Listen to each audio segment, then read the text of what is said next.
মির্চি নিবেদন গল্প gold mine. গল্প গোল্ড মাইন। বইটির সত্ত্ব আনন্দ পাবলিশার্স প্রাইভেট লিমিটেড কর্তৃক সংরক্ষিত। আরে ভালো ছেলে হয়েই তো যত বিপদ হয়েছে।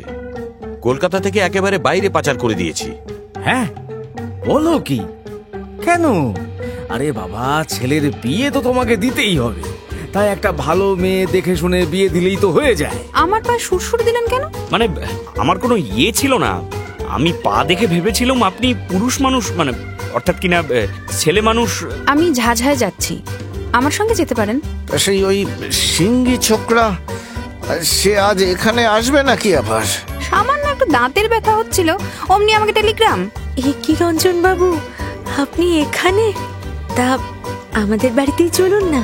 হ্যাঁ, তবে আর বলছি কি, যে কটি ভদ্রমহিলার বিবাহযোগ্যা মেয়ে আছে তারা সবাই মেয়েদের নিয়ে কলকাতা ছেড়ে ঝাঝায় চলে গেছেন। হ্যাঁ, বলো কি বিধু?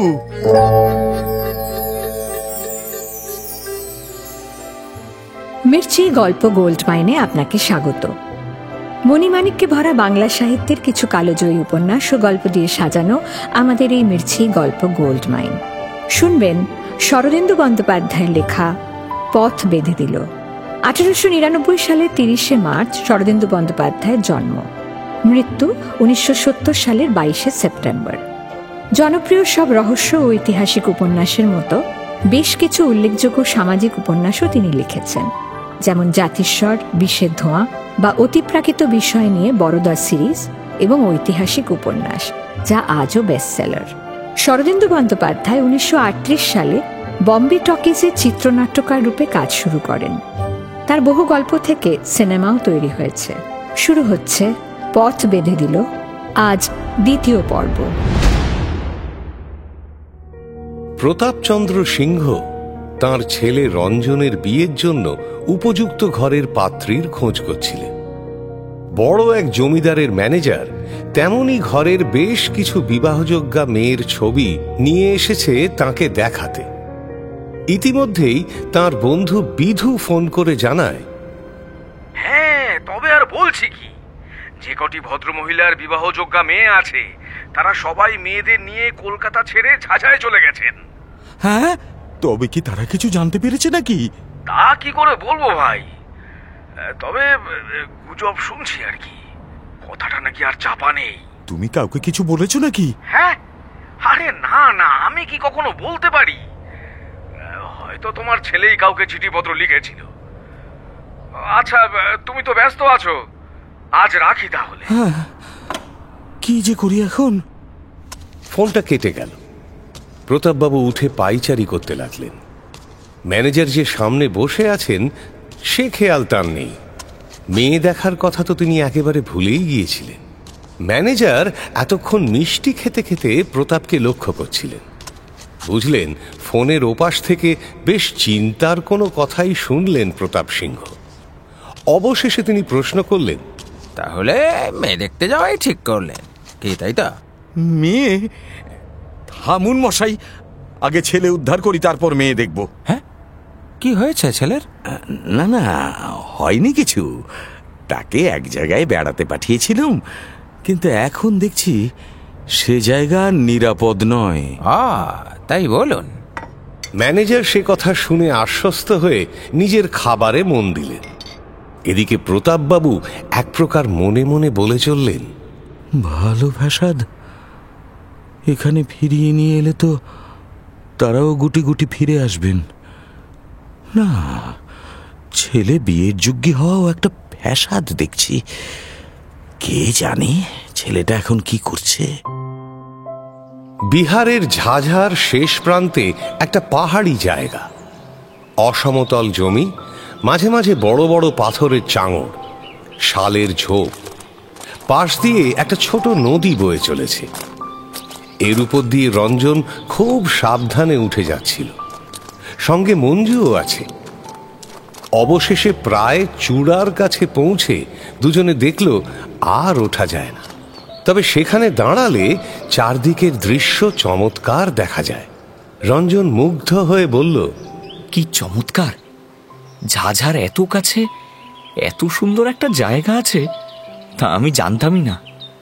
পাহাড়, জঙ্গল, আবার একটি ছোট্ট নদীও আছে। আসুন একটু বসি। পাশেই একটা বসার জায়গা দেখতে পেল রঞ্জন। সেখানে গিয়ে দুজনে পাশাপাশি বসল। বাপ রে, কি নির্জন জায়গা! এবার যখনই দেখব বাড়িতে বিপদের সম্ভাবনা, এখানে পালিয়ে আসবো। বিপদ? বাড়িতে বিপদ কিসের? না, মানে এমনি কথার কথা বললাম আর কি।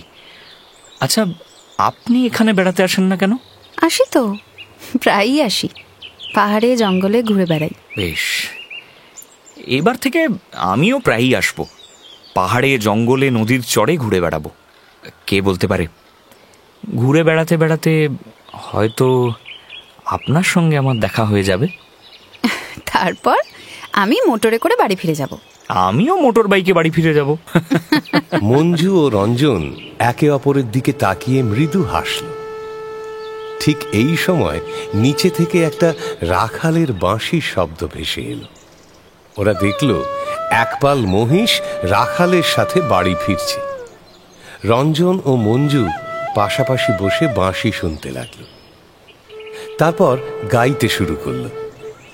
তুমি কেমন করে গান করো হে গুণী, তুমি কেমন করে গান করো হে গুণী, তুমি কেমন করে গান করো হে গুণী।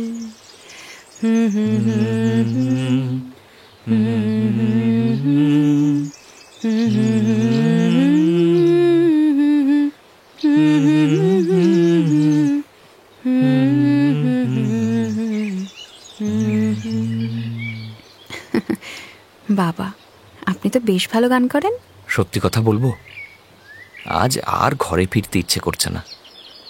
মনে হচ্ছে ঘর ভুলে আজ এই সুর গুনগুন করতে করতে বনের মধ্যে ঘুরে বেড়াই। বাবা, অনেক হয়েছে, থাক। আর ঘর ভুলে ঘুরে বেরিয়ে কাজ নেই, চলুন। ঝাঝায় একটা বাড়ির বারান্দা। টুলের ওপর পা তুলে ইন্দু একটা নভেল পড়ছে আর মাঝে মাঝে একটা করে চকলেট খাচ্ছে। তার পোশাক আশাক একেবারেই সাধারণ। এলোমেলো চুলে মেয়েকে বসে থাকতে দেখে তার মা একেবারেই খুশি নন। অনেকক্ষণ হলো ইন্দুর চেয়ারের পাশে এসে দাঁড়িয়ে মেয়েকে লক্ষ্য করছিলেন তিনি। মেয়ে সেদিকে তাকিয়েই দেখেনি, সে এক মনে বই পড়ে যাচ্ছিল। কিছুক্ষণ মেয়ের দিকে তাকিয়ে থেকে অবশেষে তিনি বলে উঠলেন, বলি কেদারায় গায়ে এলিয়ে নভেল পড়লেই হবে? এই জন্য বুঝি এখানে আসা হয়েছে?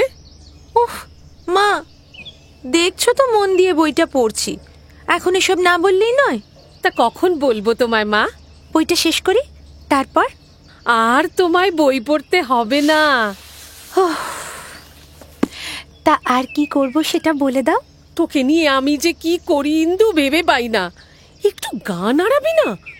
কেবল আলিস্যি। বলি দায় কি শুধু আমারই? বিয়েটা করবে কে শুনি, তুই না আমি? বসে বসে নভেল পড়ছে। তা কি জানি, তুমিই জানো। ইন্দু,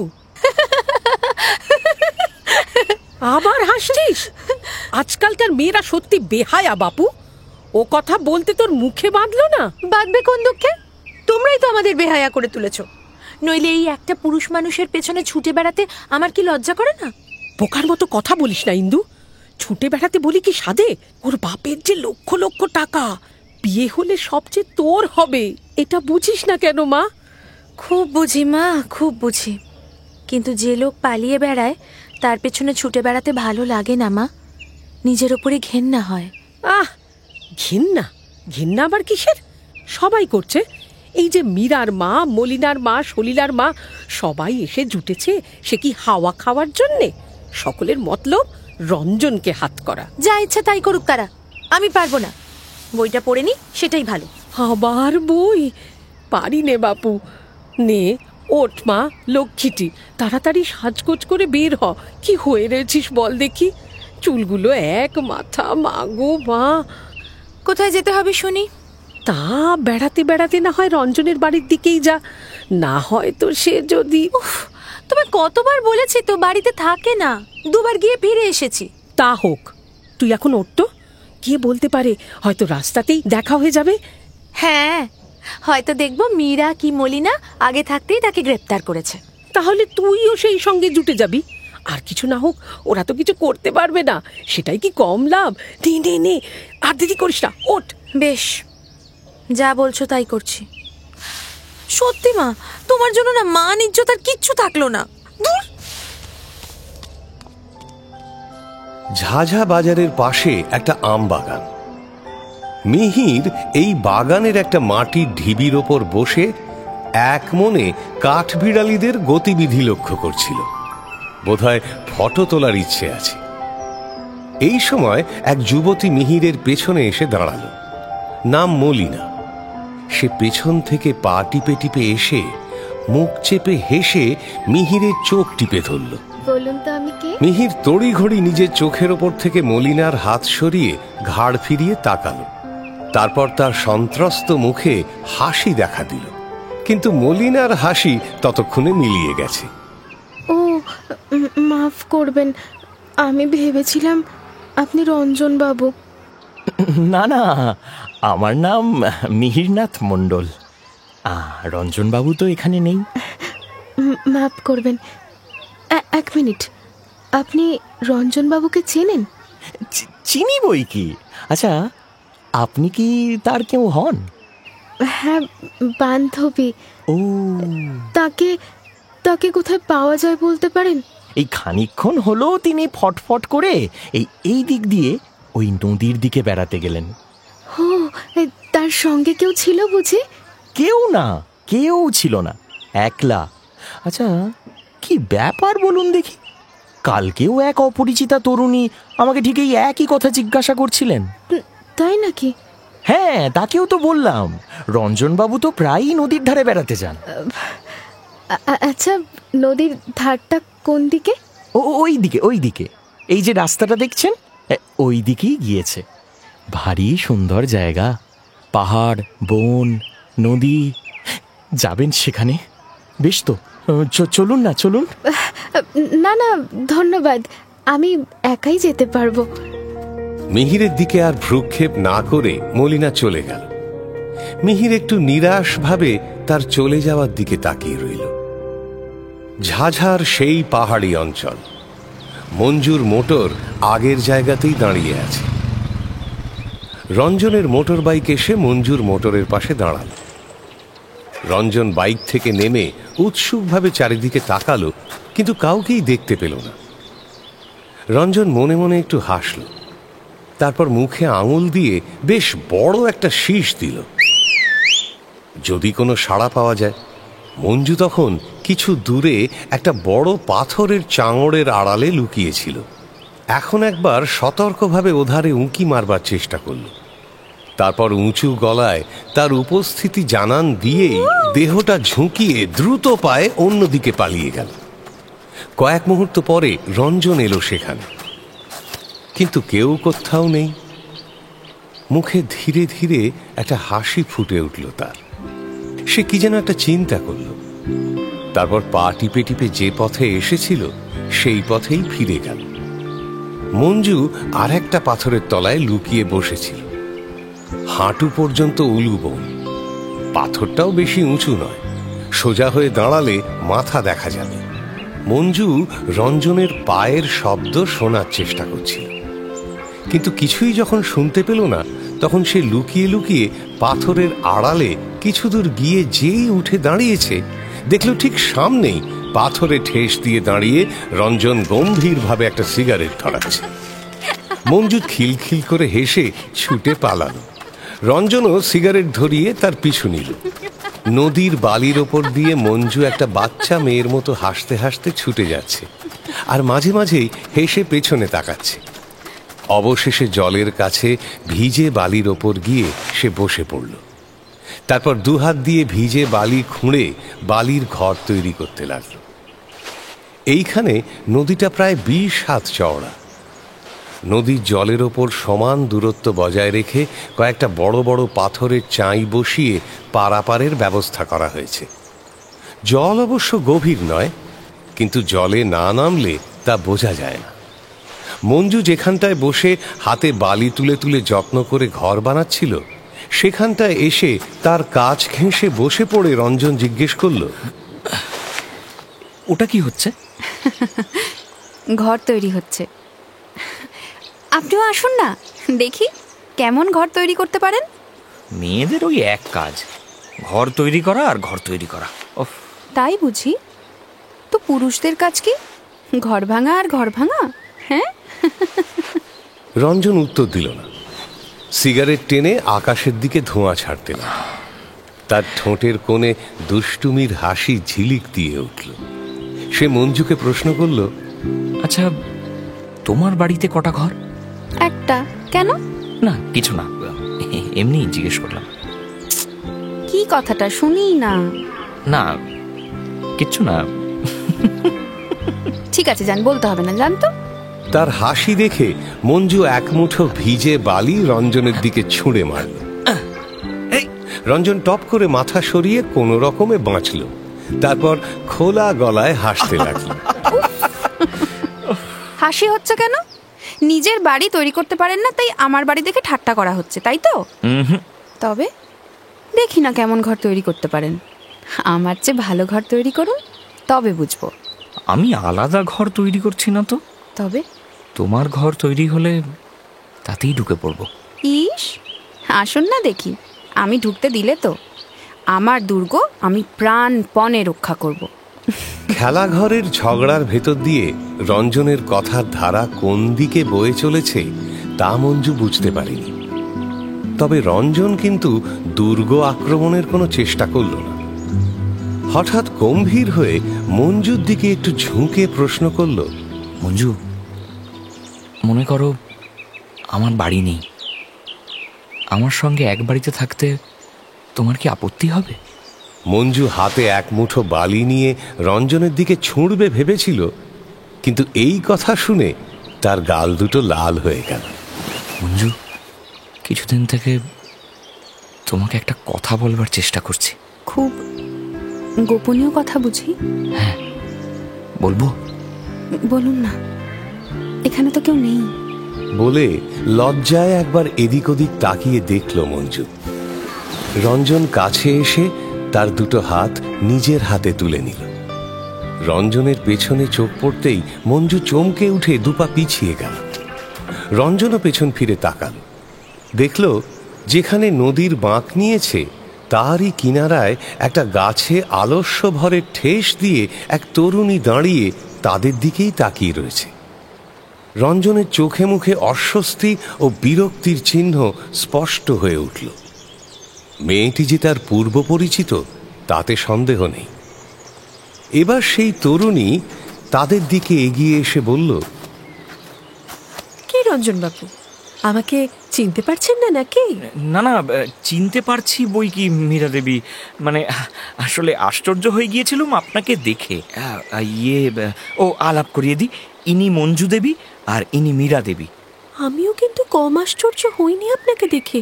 কে ভেবেছিল বলুন তো যে কলকাতা থেকে পালিয়ে এসে আপনি এখানে লুকিয়ে আছেন? না না, লুকিয়ে আর কোথায়। আমার দেরি হয়ে যাচ্ছে, এবার বাড়ি ফেরা উচিত। হ্যাঁ হ্যাঁ, নিশ্চয়ই বাড়ি ফেরা দরকার। কেদারবাবু নইলে চিন্তা করবেন। আচ্ছা তাহলে। কই, এখনো তো দিব্যি আলো রয়েছে, 6টাও বাজেনি বোধ হয়। এত শিগগির বাড়ি ফেরা তো আপনার অভ্যেস নয় রঞ্জন বাবু। হ্যাঁ, আপনি থাকুন না। মঞ্জু দেবী, আপনার যদি দেরি হয়ে গিয়ে থাকে তাহলে আপনাকে আটকাবো না। আসুন রঞ্জন বাবু, ওই দিকটা খানিকটা বেড়ানো যাক। কি সুন্দর জায়গা। মঞ্জুর মুখটা লাল হয়ে উঠল, কিন্তু সে মনের ভাব জোর করে চেপে শুকনো গলায় তাদের কাছে বিদায় নিয়ে চলে গেল। আচ্ছা, আমি তবে চলি। রঞ্জনের মুখ দেখে মনে মনে মীরা প্রথমে ভেবেছিল যে সেও বুঝি মঞ্জুর সঙ্গেই চলে যাবে, কিন্তু মীরার মধু ঢালা কণ্ঠস্বর তাকে পা বাড়াতে দিল না। মীরা রঞ্জনের হাত জড়িয়ে ধরে একটা টান দিল। কই, আসুন না, আসুন। কলকাতার কত জায়গায় তো আমরা একসঙ্গে বেরিয়েছি, কিন্তু এমন রোম্যান্টিক জায়গা কোথাও পাইনি না রঞ্জন বাবু। হ্যাঁ হ্যাঁ, না মানে কলকাতায় মঞ্জু আর সেখানে দাঁড়ায়নি। নিজের গাড়িতে উঠে গাড়ি স্টার্ট দিল সে। তার মুখ থমথমে। উঁচু রাস্তা থেকে সমতল রাস্তায় নেমে গাড়ির গতি বাড়িয়ে দিল সে। মঞ্জুর চোখের দৃষ্টি স্থির, ঠোঁট দুটো চাপা। যন্ত্রচালিতের মতো সে গাড়ি চালিয়ে ফিরে যাচ্ছে বাড়ির দিকে। কখনো সে অভ্যেস মতো গাড়ির হর্ন বাজাচ্ছে, কখনো বা গিয়ার চেঞ্জ করছে, কিন্তু তার মন যে আজকের ঘটনায় একেবারে বিকল হয়ে গেছে তা তার মুখ দেখে বেশ ভালোই বোঝা যাচ্ছে। পরদিন কেদারবাবুর ড্রয়িং রুমে মঞ্জু ও কেদারবাবু বসে আছেন। মঞ্জু পিয়ানো বাজাচ্ছিল, সঙ্গে গুনগুন করছিল, কিন্তু কোনোটাই সে মন দিয়ে করতে পারছিল না। তার চোখ বারবার দরজার বাইরে চলে যাচ্ছিল।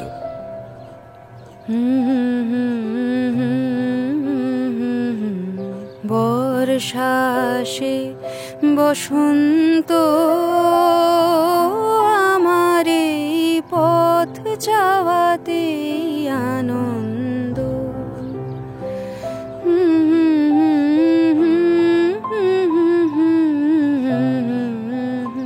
কেদারবাবু চোখে চশমা লাগিয়ে একটা মোটা বই পড়ছিলেন আর মাঝে মাঝে ঘাড় তুলে মঞ্জুকে লক্ষ্য করছিলেন। তাকে এমন উদাস কোনোদিন দেখেননি কেদারবাবু। অবশেষে তিনি প্রশ্ন করলেন, কি ব্যাপার, আজ বেড়াতে যাবি না? বেড়াতে? কি জানি, ঠিক নেই, দেখি। কি হয়েছে, আবার শরীর টরীর খারাপ হলো নাকি? না না, কিছু না, এমনি। তবে বেরিয়ে এসো, ভালো লাগবে। আচ্ছা, ওই যে ছোকরা, কি যেন নাম, রঞ্জন, রঞ্জন কই আজকাল তো আর আসে না? ও চলে গেছে নাকি? হ্যাঁ না। তবে আসে না কেন জানি না। বুঝলাম। যাকে, তুমি এখন একটু বেরিয়ে এসো, আর যদি সে ছোকরার সঙ্গে দেখা হয় তাকে আসতে বলো, কেমন? তাকে আমার বেশ লাগে। কেদার বইতে মন দিলেন। মঞ্জু একটু ইতস্তত করে উঠে পড়ল। পিয়ানো বন্ধ করে ঘর থেকে বেরিয়ে এলো সে। বাড়ির লনে দাঁড়িয়ে ভাবল কি করবে। রোজ এই সময় রঞ্জনের সঙ্গে সে দেখা করতে যায়। আজও কি একবার সুযোগ নিয়ে দেখবে? মনের মধ্যে দ্বিধা নিয়েই সে গাড়িতে উঠে পড়ল।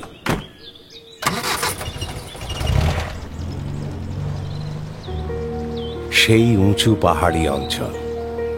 অন্যদিন সেখানে দুটো গাড়ি দাঁড়িয়ে থাকে, রঞ্জনের বাইক আর মঞ্জুর মোটর গাড়ি। আজ শুধু রঞ্জনের বাইক দাঁড়িয়ে আছে। রঞ্জন এদিক ওদিক তাকিয়ে দেখল, কিন্তু কাউকেই দেখতে না পেয়ে শেষে মুখের মধ্যে আঙুল দিয়ে সাংকেতিক শীষ দিল, কিন্তু কোনো উত্তর এলো না। তারপর সে এদিক ওদিক খুঁজল, না, মঞ্জু কোথাও নেই।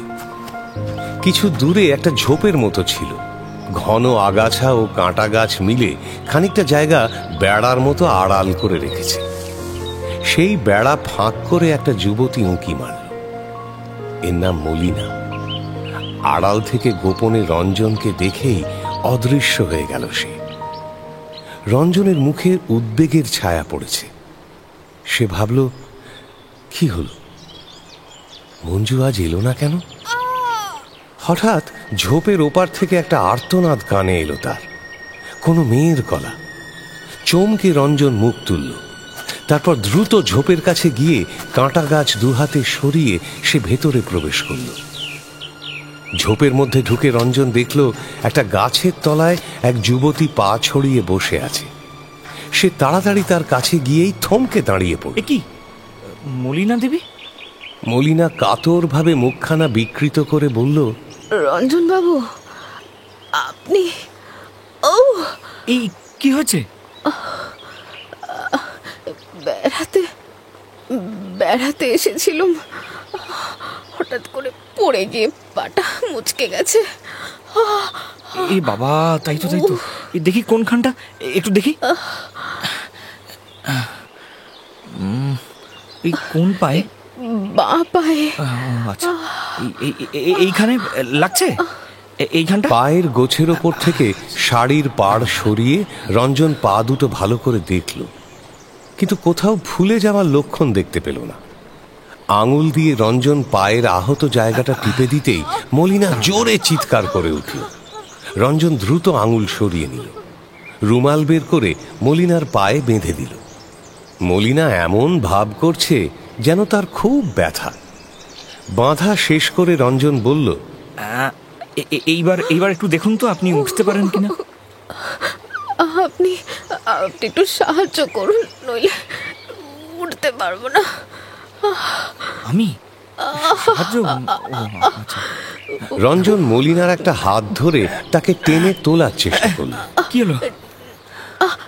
না না, ওরকম করে নয়, আপনি একটু হাঁটু গেড়ে বসুন এখানে। মলিনা নিজের পাশে একটা জায়গা দেখিয়ে দিল। রঞ্জনের একটু অস্বস্তি হচ্ছিল, তাও সে বসে পড়ল। মলিনা তার বাঁ হাত রঞ্জনের কাঁধে রেখে বলল, এইবার উঠুন আপনি। রঞ্জন উঠল, সেই সঙ্গে মলিনাও উঠে দাঁড়াল। এদিকে মঞ্জুর গাড়ি এসে দাঁড়িয়েছে সেই পাহাড়ে। সামনে একটা বাইক। এই বাইক যে রঞ্জনের তা বুঝতে অসুবিধে হলো না তার। কিন্তু রঞ্জন কোথায়? সে কি অন্য দিনের মতো লুকোচুরি খেলতে চাইছে? কে জানে, একবার পরখ করেই দেখা যাক না হয়। মঞ্জুর মুখে একটা তৃপ্তির হাসি ফুটে উঠল। সে এদিক ওদিক রঞ্জনকে খুঁজতে লাগলো, কিন্তু কোথায় সে? তাকে দেখতেই পেল না সে। অন্যদিন লুকিয়ে থাকলেও শীষ দিয়ে নিজের উপস্থিতি জানান দিতে সে ভোলে না, কিন্তু আজ চারপাশে নিস্তব্ধতা বিরাজ করছে। কোথাও কোনো সাড়া শব্দ নেই। হঠাৎ দূর থেকে একটা গলার আওয়াজ ভেসে এলো, মেয়েলি গলা, সাথে একটা চেনা পুরুষ কণ্ঠ। মঞ্জু ভাবল, তবে কি আগের দিনের সেই মেয়েটা? এদিকে রঞ্জন গলা ছাড়াবার চেষ্টা করছে। মলিনার হাত সরিয়ে দেওয়ার চেষ্টা করতে করতে সে বলল, এইবার বোধহয় আপনি দাঁড়াতে পারবেন। দাঁড়াতে হতে পারি, কিন্তু একলা হাঁটতে পারবো না। বাড়ি যেতে হবে তো। ভাগ্যিস আপনি ছিলেন, নইলে যে কি করে বাড়ি যেতাম। এইভাবে বাড়ি যেতে হবে শুনে রঞ্জন ঘেমে উঠল। অস্ফুটে ক্ষীণ স্বরে কি যেন একটা বলার চেষ্টা করল। বাড়ি? কিন্তু মলিনা ছাড়বার পাত্রী নয়। সে জেদ করতে লাগল। রঞ্জন আর কি করবে? হতাশভাবে রঞ্জন সামনের দিকে পা বাড়াল। একজন ঝোপ ফাঁক করে এই পরম ঘনিষ্ঠ দৃশ্য যে দেখেই চলেছে, সেটা তারা দেখতেও পেল না। মঞ্জু নিজের সমস্ত অভিমান ভুলে রঞ্জনের সঙ্গে কথা বলতে এসেছিল, কিন্তু এই দৃশ্য দেখে তার মুখ শক্ত হয়ে উঠেছে, চোখের দৃষ্টি কঠিন। সে আর দাঁড়ালো না। মঞ্জু প্রায় দৌড়তে দৌড়তে গাড়িতে এসে বসল, তারপর গাড়ি চালিয়ে বেরিয়ে গেল। কিছুক্ষণ পর রঞ্জন আর মলিনা বাইকের কাছে এসে দাঁড়াল।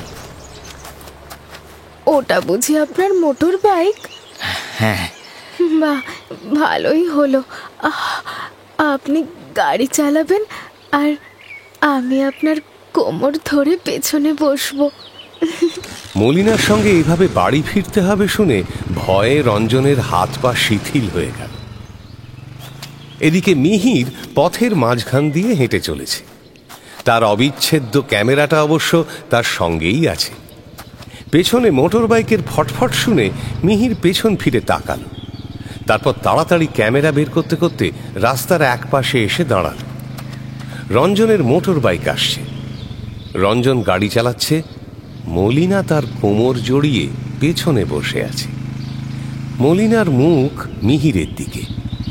মোটর বাইকটা সামনে দিয়ে চলে যেতেই মিহির টুক করে একটা ফটো তুলে নিল। মঞ্জু যন্ত্রচালিতের মতো গাড়ি চালিয়ে পৌঁছে গেল বাড়িতে।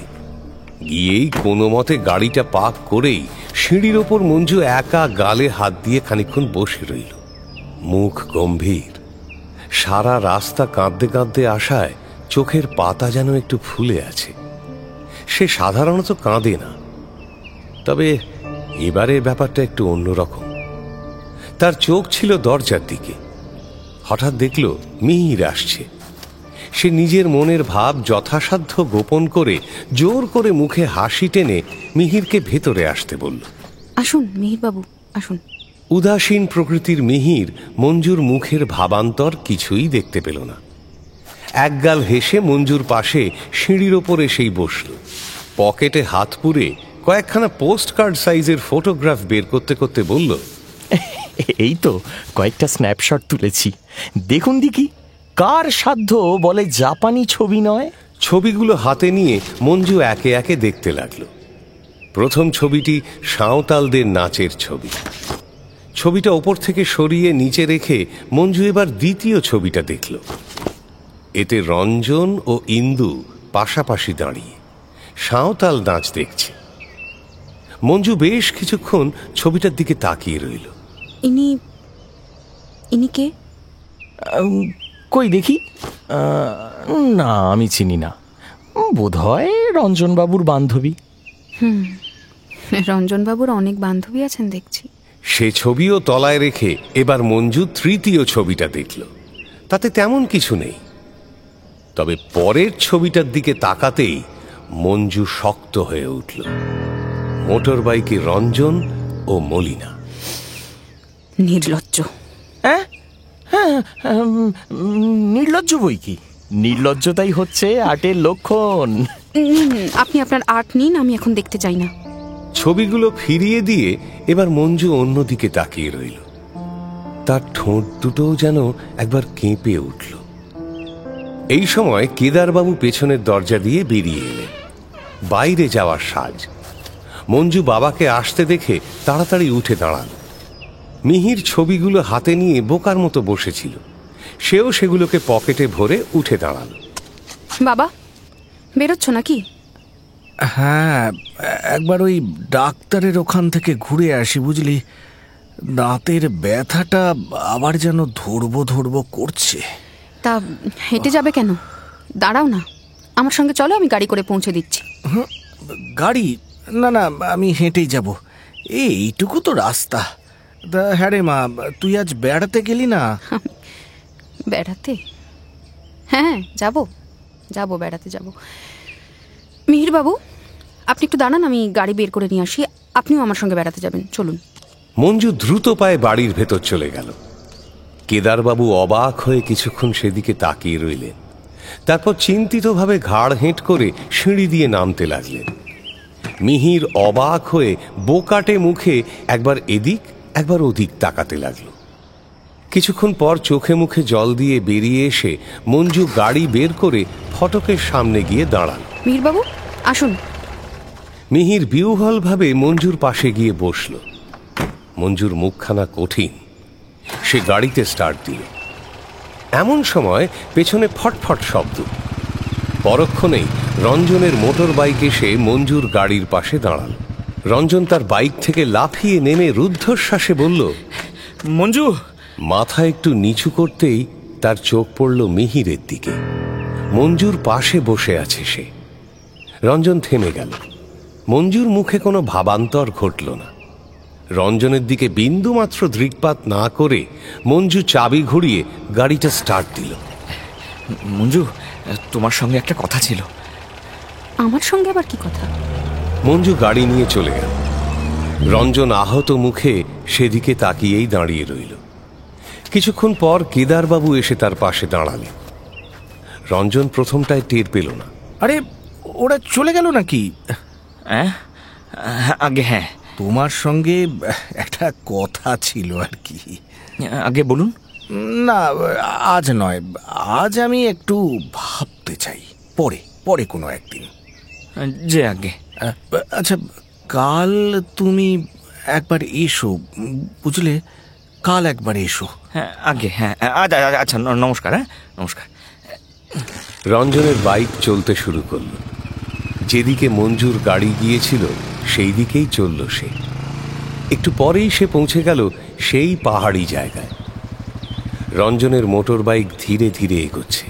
রঞ্জন সতর্ক হয়ে আশপাশের ঝোপঝাড়ের দিকে তাকাতে তাকাতে এগোচ্ছে। যেখানে তাদের গাড়ি দাঁড় করিয়ে রাখা হতো সেখানে এসে দেখল মঞ্জুর গাড়িটা নেই। তারপর তার চোখ পড়ল অদূরে একটা গাছের নিচু ডাল থেকে দুটো জুতো পরা পা ঝুলছে। গাছের পাতায় ঢেকে গেছে পায়ের মালিকের বাকি অংশ। রঞ্জন পা দুটো মঞ্জুর মনে করে দ্রুত গাছের তলায় এসে থমকে দাঁড়িয়ে পড়ল। তার মুখে একটা বিরক্তির ছাপ ফুটে উঠল। রঞ্জনকে দেখেই গাছের সেই তরুণী এক লাফে মাটিতে নেমে দাঁড়াল। সলিলা দেবী, আপনিও এসে পৌঁছে গেছেন? নমস্কার। রঞ্জন প্রতি নমস্কারের ধার ধারল না, পেছন ফিরে চলতে আরম্ভ করল। কিন্তু সলিলা রঞ্জনকে ছাড়ল না। রঞ্জন বাবু শুনুন, একটু দাঁড়ান না। সে রঞ্জনের কাছে এসে দাঁড়াল। এতদিন পর দেখা, আর কোনো কথা না বলেই চলে যাচ্ছেন। উফ, আপনি কি নিষ্ঠুর! নিষ্ঠুর? দেখুন, মাফ করবেন, আজ আমার মনটা আসলে ভালো নেই। হ্যাঁ। সে কি, মন ভালো নেই? কি হয়েছে রঞ্জন বাবু? শরীর ভালো নেই বুঝি? মীরা দেবী, আপনি এখানে? না না, শরীর ভালো আছে, মন খারাপ। সে কি, কি হলো আপনার? মলিনা দেবী, আপনি? হ্যাঁ আমি। তা মন খারাপ কেন হলো রঞ্জন বাবু? সলিলা, মীরা আর মলিনা একে একে ভোজবাজির মতো উদয় হয়ে রঞ্জনকে পুরো ঘিরে ফেলল। রঞ্জন মলিনাকে আপাদমস্তক দেখে বলল, আপনার পা তো বেশ সেরে গেছে দেখছি। তা সারবে না? আপনি কত যত্ন করে রুমাল দিয়ে বেঁধে দিলেন। জানিস ভাই সেদিন কি হয়েছিল? জানি জানি, হ্যাঁ ভাই জানি, অনেকবার শুনেছি আমরা। আরে তুমি? তিনজনে চমকে ফিরে তাকাতেই দেখল ইন্দু কখন যেন তাদের পেছনে এসে দাঁড়িয়েছে। রঞ্জন আকাশের দিকে চোখ তুলে মনে মনে ভগবানের নাম করল বোধহয় দু একবার। ইন্দু বলল, এ কি, সবাই দাঁড়িয়ে কেন? আসুন রঞ্জন বাবু, ঘাসের উপরে বসা যাক। বেশ, তাই হোক, যা বলবেন। এবার বলুন, কি করতে চান? এবার তাই তো আমার মাথায় একটা আইডিয়া এসেছে। আসুন, পাঁচজনে মিলে লুকোচুরি খেলা যাক। লুকোচুরি? হ্যাঁ, লুকোচুরি? তা বেশ তো, মন্দ কি। আসুন খেলা যাক। হ্যাঁ, এখানে লুকোবার জায়গার তো অভাব নেই। বেশ, রঞ্জন বাবুর যখন মত আছে তাই খেলা যাক। হ্যাঁ হ্যাঁ, লুকোচুরি খেলি তবে। বেশ, তাই হোক। তা প্রথমে চোরকে হবে? আমি আঙুল মটকাচ্ছি। রঞ্জন পেছনে হাত লুকিয়ে কোনো একটা আঙুল মটকালো, তারপর আবার হাত সামনে এনে ওদের সামনে মেলে ধরল। চার তরুণী নানান রকমের আশঙ্কার অভিনয় করতে করতে এক একটা আঙুল ধরল। সবার ধরা হয়ে গেলে রঞ্জন বলল, আমি চোর হলাম, বুড়ো আঙুল মুটকেছিলাম। বেশ, আপনি তাহলে চোখ বুজে বসুন। কিন্তু বুড়ি হবে কে? ওই যে আমার গাড়িটা বুড়ি। আচ্ছা আচ্ছা, ঠিক আছে, গাড়িটা বুড়ি। টো না দিলে চোখ খুলবেন না যেন। রঞ্জন মাথা নাড়ল। চারজন পা টিপে টিপে অদৃশ্য হয়ে গেল। রঞ্জন চোখ থেকে হাত সরিয়ে সন্তর্পণে চারিদিকে তাকাতে তাকাতে উঠে দাঁড়াল। তারপর হঠাৎ তীর বেগে নিজের বাইক লক্ষ্য করে ছুট দিল। লুকিয়ে থাকা জনগণ কিছুই জানল না। রঞ্জন তার বাইকটা ঠেলতে ঠেলতে খানিকটা এগিয়ে নিয়ে স্টার্ট দিয়ে তাতে বসে সোজা পিক টান দিল। বাইকের ফটফট শব্দ শুনে বাকিরা তখন বেরিয়ে এলো। সকলেই স্তম্ভিত। দিক বিদিক জ্ঞানশূন্যভাবে পালাতে পালাতে রঞ্জন পাশের দিকে তাকিয়ে হঠাৎ ব্রেক কষল। প্রায় 100 গজ দূরে অসমতল জায়গার ওপর দিয়ে মঞ্জু ও মিহির ফিরে যাচ্ছে। বাইকটা ছেড়ে রঞ্জন তখন পায়ে হেঁটে তাদের পিছু নিল। মঞ্জু আর মিহির পাশাপাশি হাঁটছে। পেছন দিক থেকে রঞ্জন যে তাদের কাছাকাছি চলে এসেছে সেটা তারা টের পায়নি। কাছাকাছি পৌঁছে রঞ্জন গলা চড়িয়ে মঞ্জুকে ডাকল, মঞ্জু। মঞ্জু ও মিহির থমকে ফিরে তাকাল। মঞ্জুর মুখ তখনও অপ্রসন্ন। রঞ্জন কাছে গিয়ে দাঁড়াতেই সে হঠাৎ পেছন ফিরে আবার চলতে শুরু করল। শুধু বলল, মিহিরবাবু আসুন। মিহির একটু ইতস্তত করছিল। মঞ্জুর ডাকে যেই পা বাড়িয়েছে অমনি রঞ্জন বাধা দিল। সে বেচারা একটু ভ্যাবাচাকা খেয়ে গেছে। রঞ্জন গম্ভীর মুখে তার কানের কাছে মুখ নিয়ে গিয়ে পাহাড়ের দিকটা দেখিয়ে বলল, মিহিরবাবু শুনুন, আপনি আমার সঙ্গে ওই দিকে চলুন। ওই দিকে? হ্যাঁ হ্যাঁ, ওই দিকে চলুন। আচ্ছা। মিহিরের জামার কাঁধের কাছটা চেপে ধরে রঞ্জন মিহিরকে একটা ছোট ঢিবির ওপর নিয়ে গেল। দূরে আঙুল দেখিয়ে যেখানে লুকোচুরি খেলা চলছিল সেদিকটা দেখালো। মিহির দেখল দূরে 4 জন তরুণী দাঁড়িয়ে আছে। তাদেরকে দূর থেকে দেখে মিহিরের মুখ উজ্জ্বল হয়ে গেল। সে একবার রঞ্জনের দিকে তাকিয়ে হাসি মুখে ঘাড় নেড়েই দ্রুত পায়ে ঢিবি থেকে নেমে 4 জনের দিকে হেঁটে চলল। মিহিরকে বিদায় দিয়ে রঞ্জন আবার মঞ্জুর পিছু নিল। মঞ্জু ইতিমধ্যে বেশ খানিকটা এগিয়ে গেছে। সে একবার পেছন ফিরে দেখল রঞ্জন আসছে, মিহির নেই। সে বুঝল মিহির পালিয়েছে। সে আরো রেগে গিয়ে চলার গতি বাড়িয়ে দিল। রঞ্জন তাকে ডাকল, মঞ্জু দাঁড়াও। কিন্তু মঞ্জু দাঁড়ালো না। হাঁটতে হাঁটতে মঞ্জু নদীর বালির ওপর গিয়ে পড়ল। সামনেই ছোট নদীর বুকের ওপর পারাপারের জন্য পাথরের সেতু রয়েছে। মঞ্জু সেই সেতু লক্ষ্য করে চলতে লাগল। রঞ্জন পেছন থেকে ডাকতে ডাকতে দ্রুত পায়ে এগিয়ে আসছিল। মঞ্জু শোনো। কিন্তু শুনবে কে? মঞ্জু তখন নদীর কিনারায় চলে এসেছে। সে সেতুর প্রথম ধাপের ওপর লাফিয়ে উঠে পেছন ফিরে দেখল রঞ্জন অনেকটা কাছে এসে গেছে। সে আর দ্বিধা না করে দ্বিতীয় পাথরের ওপর লাফিয়ে পড়ল। তার মনের অবস্থা এমন যে রঞ্জনের সঙ্গে কথা বলার চেয়ে নদী পার হয়ে যেখানে খুশি চলে যাওয়াই যেন ভালো। নদীর ঠিক মাঝখানে যে পাথরটা বসানো আছে সেটা সবচেয়ে বড়। সেটার উপর লাফিয়ে উঠল মঞ্জু। এবার চিৎকার করে উঠল রঞ্জন, মঞ্জু আর যেও না, জলে পড়ে যাবে। কিন্তু মঞ্জু তখন বাকি পাথরগুলো লাফিয়ে পার হওয়ার চেষ্টা করছে। সেই দিকে তাকিয়ে রঞ্জনের মুখে হঠাৎ একটা দুষ্টুমির হাসি খেলে গেল। সেও নদী পার হতে শুরু করল। ওদিকে মঞ্জু তখন প্রায় ওপারে পৌঁছে গেছে। শেষ ধাপে পৌঁছতেই পেছন থেকে একটা ভয়ার্ত চিৎকার তার কানে এলো। সে চমকে উঠে পেছন ফিরে তাকাল। নদীর মাঝখানের পাথরটার ঠিক পাশে রঞ্জন জলে পড়ে গিয়ে হাবুডুবু খাচ্ছে। মঞ্জু ছুটতে ছুটতে এসে পাথরের কিনারায় হাঁটু গেড়ে বসে পড়ল। রঞ্জন বাবু, এই যে আমার হাতটা ধরুন, আমার হাতটা ধরুন, এই যে ধরুন, হাতটা ধরুন। কি করে পড়ে গেলেন? রঞ্জন অনেক চেষ্টা করে শেষে মঞ্জুর হাতটা ধরে মঞ্জু প্রাণপণে টেনে তাকে পাথরের কিনারায় নিয়ে। এখানেও গলা পর্যন্ত জল।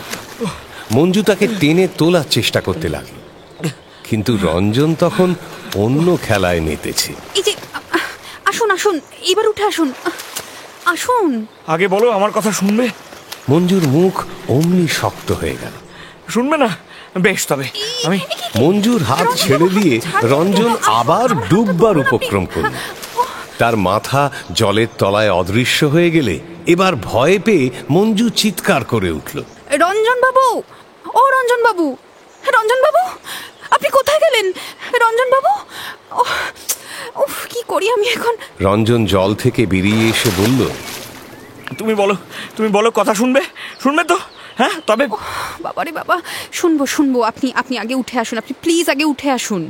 মঞ্জু হাত বাড়িয়ে দিল। হাত ধরুন। রঞ্জন হাত ধরে পাথরের ওপর উঠে দাঁড়াল। গত কয়েক মিনিটের ব্যাপারে মঞ্জুর দেহের সমস্ত শক্তি যেন শেষ হয়ে গিয়েছিল। রঞ্জন উঠে আসতেই সে নিজে এবার পাথরের ওপর বসে পড়ল। রঞ্জনও ভিজে পোশাক আশাকে তার পাশে বসে একটা দীর্ঘশ্বাস ফেলল। বাবা, কি গভীর জল! কত গভীর হবে? তা প্রায় আমার কোমর পর্যন্ত হবে। মঞ্জুর মুখ হাঁ হয়ে গেল। এতক্ষণে ব্যাপারটা বুঝতে পেরে তার খুব রাগ হলো। রেগে গিয়ে পেছন ফিরে বসতে গেল মঞ্জু। পিছু ফিরলে চলবে না, কথা দিয়েছো। আমার কথা কিন্তু তোমাকে শুনতে হবে। কি বলবেন বলুন, আমি শুনছি, বলুন, আমি শুনতে পাচ্ছি। না, পিছন ফেরা চলবে না। আচ্ছা ঠিক আছে, বলুন, নিন বলুন। শোনো,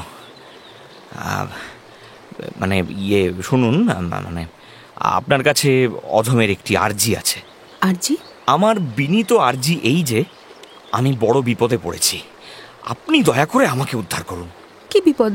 কি বিপদ? এমন বিপদ আজ পর্যন্ত মানুষের হয়নি। একটা নয়, দুটো নয়, চারজন তরুণী আমাকে তাড়া করে নিয়ে বেড়াচ্ছে। আনাচে কানাচে ওত পেতে বসে আছে, সুবিধে পেলেই আমার ঘাড়ে লাফিয়ে পড়বে।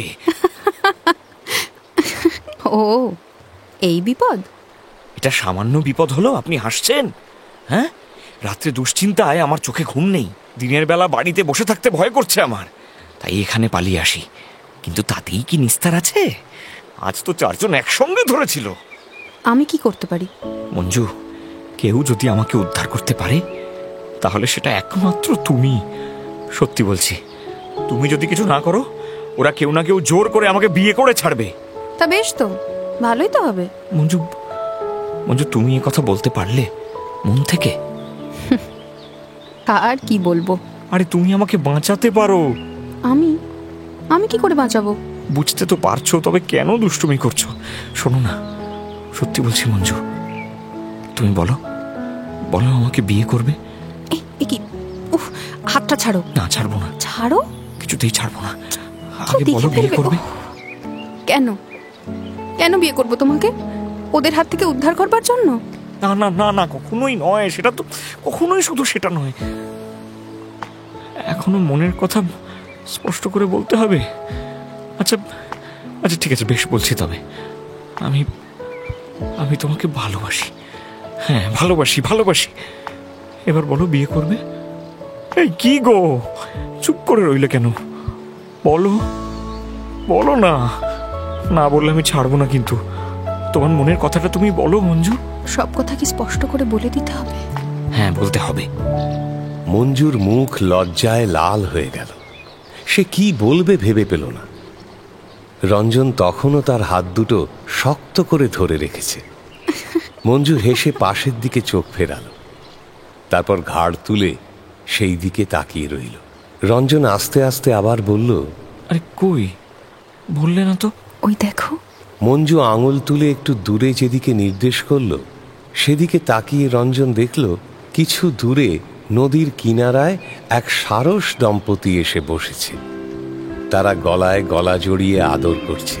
দুজনে পাশাপাশি বসে তাদের দিকে দেখতে লাগল। রঞ্জন মঞ্জুর আরো খানিকটা কাছে এগিয়ে এসে তার কাঁধে হাত রাখল। বিকেল হয়েছে। ড্রেসিং রুমে দাঁড়িয়ে আছে রঞ্জন। টেবিলের সামনে চুল আঁচড়াতে আঁচড়াতে মৃদু কণ্ঠে একটা সুর ভাজছে। এমন সময় ভৃত্য রমাই একটা পোস্ট কার্ড হাতে নিয়ে ঘরে ঢুকল। দাদা বাবু। কিরে রমাই, একটি পোস্ট কার্ড আইছেন আগে। Post card? হ্যাঁ, দেখি। বাবা লিখেছেন। পড়তে পড়তে তার মুখ আনন্দে উজ্জ্বল হয়ে উঠল। বাবা আসছেন রমাই, বাবা আসছেন। ভালোই হলো। তাই? তা আগে কবে আসতেছেন কুর্তা বাবু? কবে? ও কবে, তাই না? হ্যাঁ, না কই, তা তো কিছু লেখেননি। আজকালের মধ্যেই আসবেন নিশ্চয়ই। ভালোই হলো, আমাকে আর কলকাতা যেতে হলো না। কি চমৎকার যোগাযোগ দেখেছিস রমাই, বাবাও ঠিক এই সময় এসে পড়েছেন। ও যোগাযোগটা কিসের আগে? হ্যাঁ, ও তুই বুঝি জানিস না? পারবি, শিগগির জানতে পারবি। এখন যা, বাবার ঘরটা ঠিক করে রাখবে। জি আগে। ওই চেয়ারটা থেকে চাদরটা দে তো। এই নেন। আরে কি হলো, দাঁড়িয়ে রইলি যে? কিছু বলবি? আজকে বাড়িতে চা খাওয়া হবে না আগে? না আগে, আজ অন্য কোথাও চা খাওয়া হবে না আগে। যা যা যা যা। এদিকে কেদারবাবু সবে বাড়িতে ঢুকে বসেছেন। মঞ্জু পিয়ানো বাজিয়ে গান করছিল। বাবাকে দেখে গান থামিয়ে উঠে এলো। কেদারের পাশে এসে বসে সস্নেহে বাবাকে জড়িয়ে ধরে বলল, বাবা কখন ফিরলে? আরে এই খানিকক্ষণ হলো। তা কি ব্যাপার রে, গান শেষ হয়ে গেল নাকি? হ্যাঁ, আর গাইবি না? জাপানি গান কি না, তাই 3 লাইনে শেষ হয়ে গেল। আচ্ছা। ওসব ছাড়ো, ডাক্তার কি বললেন বাবা? কি আর বলবে বলতো, যত সব গোবদ্দি একেবারে। রোগ আরাম করতে পারে না, বলে দাঁত তুলিয়ে ফেলো। যাকে ওসব বাদ দাও। তোমার সঙ্গে না আমার একটা খুব জরুরি কথা আছে। কথাটা বলে কেদার চেয়ারে শরীরটা এলিয়ে দিল। কেদার যেরকম গাম্ভীর্য নিয়ে কথাটা বললেন, তাতে এক অজানা আশঙ্কায় মঞ্জু তাঁর মুখের দিকে তাকালো। আমার সঙ্গে কি কথা বাবা? ফাঁসির হুকুম জারি করার মতো গলায় কেদার বললেন, আমি তোমার বিয়ে ঠিক করেছি। বাবা? আমি তোমাকে উচ্চ শিক্ষা দিয়েছি, সব বিষয়ে স্বাধীনতা দিয়েছি, কিন্তু তুমি আমার ইচ্ছের বিরুদ্ধে বিয়ে করতে চাইবে আশা করি এতটা স্বাধীন এখনো হওনি। কি ভুল বললাম? না বাবা। মঞ্জুর কান গরম হয়ে উঠেছিল। উৎকণ্ঠা তো কমলই না, বরং আরো বেড়ে গেল। চোখে উদ্বেগের ছায়া পড়ল। কেদার সন্তুষ্ট হয়ে গলার মধ্যে একটা তৃপ্তির শব্দ করলেন। তার স্বর একটু নরম হলেও বেশ হাকিমি কণ্ঠে তিনি বললেন, আচ্ছা বেশ, এখন একটু আমার কাছে আয় তো দেখি মা। আয় আয় মা আয়। বাবার কথা শুনে নিজের অজান্তেই মঞ্জু বাবার থেকে একটু দূরে সরে গিয়েছিল। এখন বাবার কথায় আবার তার পাশ ঘেঁষে বসল। কেদার হঠাৎ রঞ্জনের ছবির দিকে আঙুল দেখিয়ে বললেন, এইবার দেখ তো মা, এই ছেলেটিকে পছন্দ হয় কিনা তোর? হ্যাঁ দেখ। আমি জানি না। কেদার কথাটা বলেই মঞ্জুর দিকে তাকিয়েছিলেন। ততক্ষণে মঞ্জুর কান লজ্জায় লাল হয়ে গেছে। সে কোনো রকমে উত্তরটা দিল, কিন্তু কেদার এরকম অসন্তোষজনক কথায় তৃপ্ত হওয়ার লোক নন। তিনি মঞ্জুর মুখের কাছে মুখ নিয়ে গিয়ে আবার তার মতামত জানতে চাইলেন। আমার কিন্তু ওকে খুব পছন্দ হয়। তামা তুই কি বলিস? তুমি যা বলবে তাই হবে। মঞ্জু লজ্জায় বাবার দিকে আর তাকাতে পারল না। বাবাকে জড়িয়ে বাবার বুকে মুখ গুঁজে দিল। কেদারের মুখে এতক্ষণে সত্যিই একটা ভালো লাগার অনুভূতি প্রকাশ পেল। ঠোঁটের কোণে একটা হাসির আভাস ফুটে উঠল। বেশ বেশ, আমার মেয়ের মুখ থেকে আমি এই কথাই শুনতে চাই। ছোকরা সব দিক দিয়ে কিন্তু সুপাত্র মা। সায়েন্স পড়েছে, দেখতে শুনতেও ভালো। এখন কেবল ওর বংশ পরিচয় পেলেই।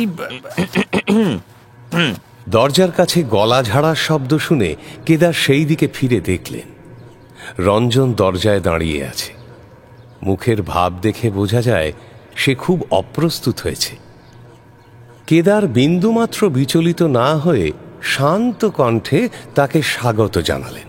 এসো এসো রঞ্জন, এসো। এই তোমার অপেক্ষাই করছি, এসো এসো। বসো বসো বাবা, বসো বসো। আসলে রঞ্জন, তোমাকে ডেকেছিলাম, মানে মঞ্জুর এবার তো একটা বিয়ে দেওয়া দরকার। দেখো, আমার দাঁতের রোগ, কোন দিন আছি কোন দিন নেই। বাবা, কি মানে সে কি কথা বলুন তো? না না না না, তোমরা ছেলে মানুষ অত বোঝো না। দাঁত কিন্তু বড় ভয়ঙ্কর জিনিস বাবা, খুব ভয়ঙ্কর জিনিস। কিন্তু সে যাক। আচ্ছা, তুমি কায়স্থ তো? আগে হ্যাঁ। যাক, বেশ বেশ বেশ। এতদিন তুমি যাওয়া আসা করছো, অথচ তোমার কোনো পরিচয়ই নেওয়া হয়নি এতদিন। দেখো তো। আচ্ছা, তোমার বাবার নামটি কি বলো তো? আগে আমার বাবার নাম শ্রী প্রতাপচন্দ্র সিংহ। কি বললে? হ্যাঁ, তো তোমার বাপের নাম কি বললে? আগে শ্রী প্রতাপচন্দ্র সিংহ। কেদার ধড়মড় করে উঠে দাঁড়ালেন। রঞ্জনও হতবুদ্ধি হয়ে দাঁড়িয়ে পড়ল। কেদারের গলা শুনে মনে হলো বাজ পড়ছে। প্রতাপ বেটা? হ্যাঁ, সিংহী? তুমি প্রতাপ সিংহের ছেলে? হ্যাঁ আগে হ্যাঁ, কিন্তু আপনি তোমার বাপের গালে এত বড় কি একটা আব আছে? একটা কমলা লেবুর মতন হাতটা করে দেখালেন কেদার। রঞ্জন মৃদু গলায় প্রতিবাদ জানান। আগে না, অত বড় নয়, আছে কিন্তু এইটুকু। আঙুল দিয়ে সুপুরির মতো আকার দেখালো। কেদার তখন সিংহের মতো গর্জন করে উঠলেন। ব্যাস ব্যাস ব্যাস ব্যাস ব্যাস, আর সন্দেহ নেই, তুমি তুমি তুমি সেই দুশ্মনের বাচ্চা। বাবা, আমি ঠিক বুঝেছি, সিংহী শুনেই আমি বুঝেছি যাবে কোথায় সেই দুশ্মন। সেই আর তুমি হলে গিয়ে সেই দুশ্মনের বাচ্চা। মঞ্জু ভয়ে কাঠ হয়ে গেছে। সে চুপচাপ দাঁড়িয়ে গোটা ব্যাপারটা বোঝার আপ্রাণ চেষ্টা করছে।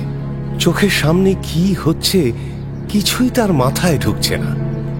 এদিকে রঞ্জন এমন ভ্যাবাচাকা খেয়ে গেছে যে সেও কিছুই বুঝছে না।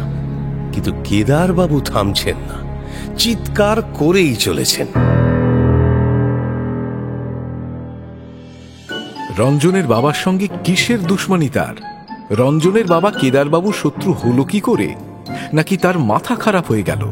আর মঞ্জুর বিয়ে? রঞ্জনের সঙ্গে মঞ্জুর বিয়ে কি আর হবে না? ওদিকে রঞ্জনের বাবা ঝাঁঝা এসে আবার কি বিপত্তি ঘটাবেন? জানতে হলে শুনুন পথ বেঁধে দিল গল্পের জমজমাট তৃতীয় পর্ব। শুনলেন পথ বেঁধে দিল দ্বিতীয় পর্ব। রচনা শরদিন্দু বন্দ্যোপাধ্যায়, গল্প পাঠে শেখর, রঞ্জন ঋতব্রত মুখার্জি, মঞ্জু ইপসিতা, মিহির সায়ন ভট্টাচার্য। অন্যান্য চরিত্রে উৎপল সরকার, ব্রতদীপ মুখার্জি, স্পন্দন দাস, মলয় দেবনাথ, শর্মিষ্ঠা নন্দী, ঋষিকা ভট্টাচার্য, অধ্যায় সাহা, প্রদীপ্তা মান্না, সোমক রায়, আম্রপালি ঘোষ মিত্র, বর্ণালী দে বর্মন ও পিয়ালি পাঠক। নাট্যরূপ প্রতীক মণ্ডল, শব্দগ্রহণ, আবহ ও পর্ব পরিচালনা সত্যজিৎ সেন, ধ্বনি প্রক্ষেপণ, শব্দ মিশ্রণ সব্যসাচী মুখার্জি, প্রচার অলঙ্করণ অভিব্রত সরকার, সামগ্রিক পরিচালনা শাওলি মজুমদার, সমগ্র পরিকল্পনা ইন্দ্রাণী, প্রযোজনায় প্যাস্টেল এন্টারটেইনমেন্ট। মির্চি গল্প গোল্ড মাইন আপনার জন্য exclusively Mirchi Bangla YouTube channel এবং গানা অ্যাপে।